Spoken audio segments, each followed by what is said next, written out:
Tonight, only a Columbia ID or being a faculty guest gets you onto campus. After this, demonstrators took over a reading room of Butler Library on campus, leading to confrontations with public safety officers and at least 2 injured, according to the university. Violence and vandalism, hijacking a library, none of that has any place on our campus. These aren't Columbia's values. The protests materialized Wednesday afternoon, with at least one student coalition calling for the library to be renamed for a Palestinian killed in an Israeli raid in 2017, though it's unclear if all of those demonstrating were there for that cause.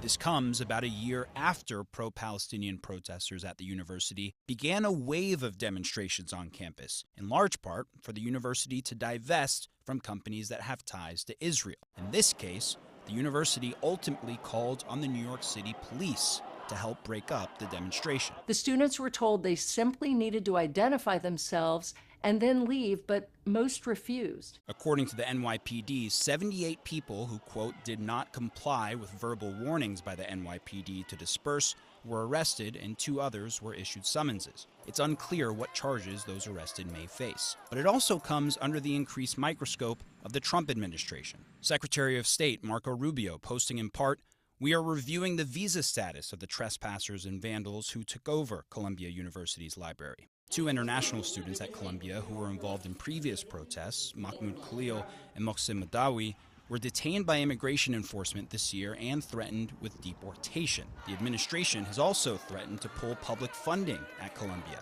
in part over how protests and anti-Semitism itself have been handled. Columbia unequivocally rejects anti-Semitism and all other forms of harassment and discrimination. And we certainly reject a group of students, and we don't know yet whether there were outsiders involved, closing down a library in the middle of the week before finals